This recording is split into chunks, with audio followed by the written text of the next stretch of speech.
This time on low boost, I'm raising my car up.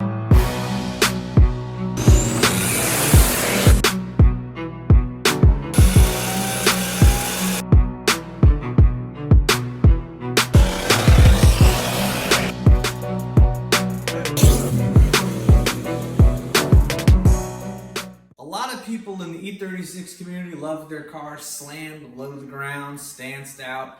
But for me, I'm doing a little bit of a different thing with this, and I'm trying to have a decent sized tire fit on the back. So the car rubs just a little bit with the new setup that I have in the back with the 210mm differential. So I got different spring spacers to actually raise the back of the car up. But what I have to do first is have to get the car up off the ground. So let's put it on the quick jacks.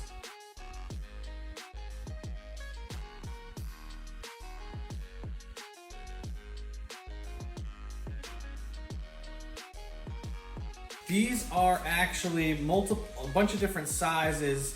I got these from Condor Speed Shop, and I'll put a link to these in the description below. So let's go ahead and start putting these on.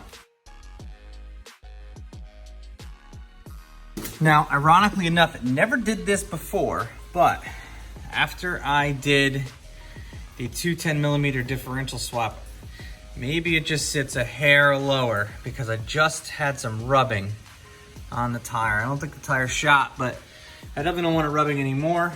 So I have these eBay coilovers. I'm gonna stop you right there. I know what you're gonna say. Why the hell do you got eBay coilovers on your Turbo LS Swap E36? Listen, it's what came on the car, and the only people out there that want to sponsor me on new coilovers is Max Speeding Rods, which is eBay coilovers. So if anybody's out there that wants to sponsor me on some nice coilovers for the car, hit me up on Instagram.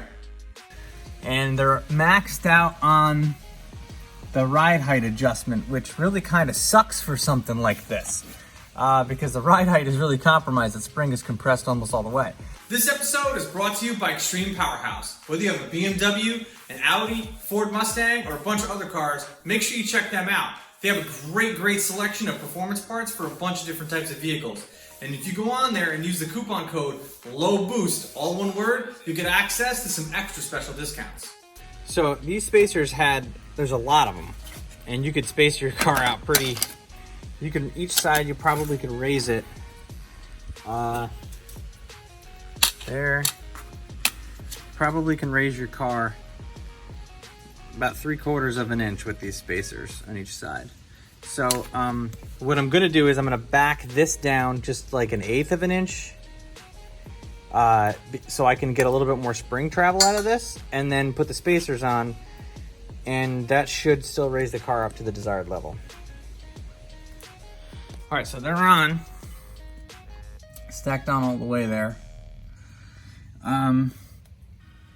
All of them are on, but I also backed out the spacing plate on that a little bit to give me more spring travel. I'm not gonna do the other side yet. I'm gonna put the wheel on and drop it down and see how it looks before I do that. So that sits considerably higher, and I'm liking that a lot. I'll show you a before picture of what it looked like with the other setups that I had, but yeah, the eBay coils on the Condor Speed Shop stuff lifted the car up to the level that I'm comfortable with. I don't think that's gonna rub. So a little follow up on the car. I shot this video over the summer and really haven't had a chance to upload it yet and to get around to actually edit it and everything else up. But I get to talking about some long-term results from the spacers. The car is settled pretty nice, and as you can see here, definitely has a little bit of a gap, which is what I want. Nothing rubs anymore. It does exactly what it needs to do, and if I get a taller tire, that'll fit it too. These tires, I try to have the car to be a sleeper, but they're a little taller than the stock one, so they are gonna be a little meatier than what a stock E36 tire is gonna be.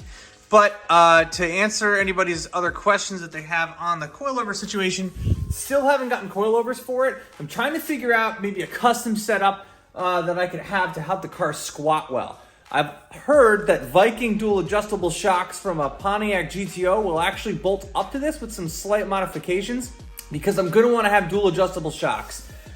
Just getting single adjustable shocks controls your damper for when the spring gets compressed, but it doesn't really have any impact on the rebound, which is what you're gonna want to have the car launch properly so you don't have a lot of wheel hop. A lot of E36s are plagued by wheel hopping to launch the car, and now that I have a 1,000 horsepower rated rear end, I want to be able to launch the car. So we're going to start looking for some stuff like that is what we're going to be doing in the upcoming season. So make sure you guys hit the subscribe button to follow along on all the updates I'm going to do to the car, because I do plan on taking it to the drag strip this year, before the end of this year. So definitely hit the subscribe button to follow along. That's all I got for you guys now. Thank you very much for watching, and I'll catch you in the next one.